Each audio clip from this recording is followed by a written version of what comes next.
Imagine a courtroom in the heart of Manhattan, electric with tension, the air so thick you could cut it with a knife.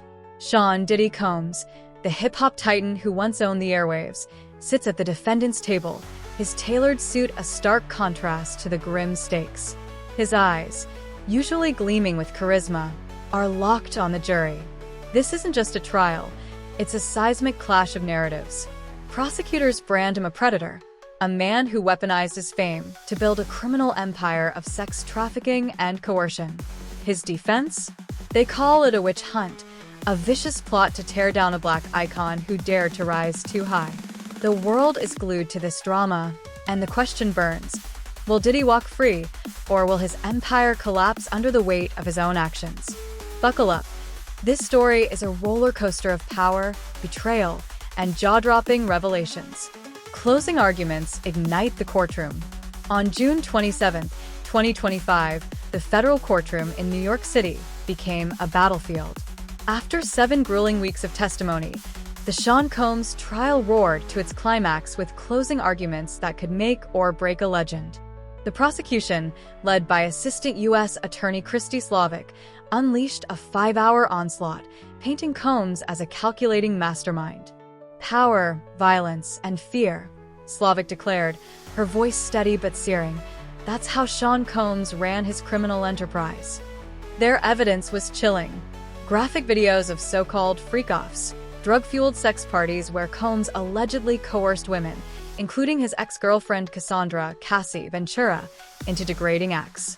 Text messages, flight logs, and a staggering $944,059 credit card bill in a single month tied Combs to escorts, drugs, and hotel damages.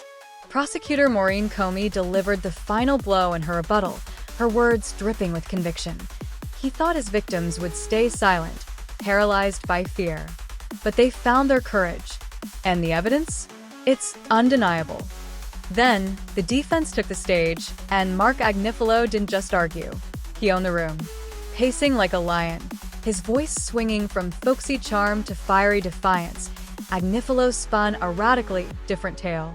Sean Combs is a self-made black man, a trailblazer who built an empire from the streets of Harlem. He thundered, casting Combs as a visionary targeted by a jealous system.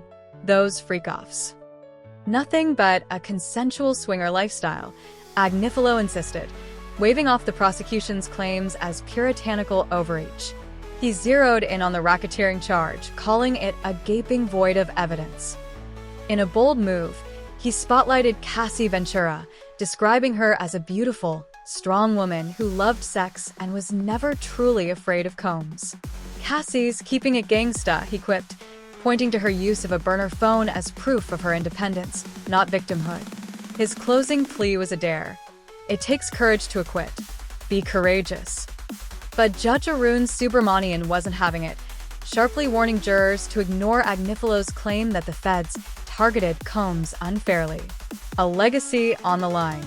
Let's not sugarcoat it. The charges against Combs are brutal. Sex trafficking, racketeering conspiracy, and transportation to engage in prostitution.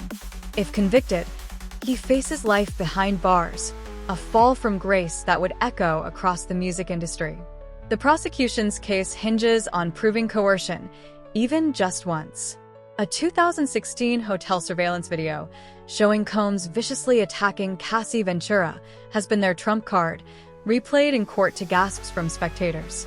That video doesn't lie, Comey told the jury, her voice low but piercing. It shows who Sean Combs really is. Add to that testimony from 34 witnesses, including Cassie, former assistant Brendan Paul, and a woman known only as Jane, who described being lured into Combs' orbit with promises of fame, only to face manipulation and fear. The defense, though, is fighting tooth and nail. Agnifilo argued that Combs' payments to escorts, sometimes $1,000 for a single night, were for their time, not sex, and that his relationships, while messy, were consensual. He framed Combs as a flawed but generous man, citing examples like paying rent for a struggling witness or offering cash to an escort who turned down a job. "That's not a criminal, that's kindness," Agnifilo said, his voice softening for effect. The defense called no witnesses, betting it all on cross-examinations to expose inconsistencies. Their strategy? Paint the prosecution as overzealous, twisting a celebrity's wild lifestyle into a crime spree to score a high-profile win. The media maelstrom and X's explosive reactions. This trial isn't just a courtroom drama, it's a cultural earthquake. On X, the internet is a war zone of opinions. Team Diddy is out in force with posts like, "The feds are trying to crucify a black legend." Diddy's no saint, but this is a setup, racking up thousands of likes. Others aren't buying it, pointing to the 2016 video as a smoking gun. How do you explain beating Cassie like that? He's done? One user fumed, sparking endless threads of debate. Accounts like @Breaking911 and @MariaNawful are fanning the flames, with one post calling Agnifalo's swinger defense a desperate Hail Mary. The hashtag Diddy trial is trending worldwide, with fans sharing courtroom sketches, leaked texts, and wild theories about what's next. Mainstream media is just as obsessed. CNN, ABC News, and the New York Times are live-blogging every moment, from the prosecution resting its case to a juror's sudden vertigo that briefly halted proceedings. A new podcast, Bad Rap, The Case Against Diddy, from ABC's 2020, is soaring up the charts, promising to peel back the layers of abuse hidden in plain sight. Courtroom sketches by artists like Jane Rosenberg have gone viral, capturing Combs' every move, scribbling notes, whispering to his lawyers, or staring stoically as witnesses recount his alleged crimes. Outside the courthouse, a rally by Ultraviolet, a gender justice group, drew hundreds, holding signs reading "Believe Survivors" and chanting for justice. These brave men and women spoke out against a titan. One organizer told reporters, "That's power. A king's rise and rumored fall. To grasp this trial's weight, you need Diddy's origin story." Sean Combs clawed his way from Harlem streets to global stardom, founding Bad Boy Entertainment and launching icons like Notorious B.I.G. His empire, music, fashion, liquor, made him a billionaire, a symbol of black excellence in a world that often shuts it out. But shadows have long trailed him. Cassie's 2018 civil lawsuit, settled for $20 million, first exposed allegations of abuse and coercion. Witnesses like Jane and Brendan Paul, who testified under immunity about Combs' drug use and freak-offs, described a man who ruled his inner circle with an iron fist. Text messages shown in court reveal Christina Coram, Combs' former chief of staff, allegedly arranging escorts and cleaning up his messes.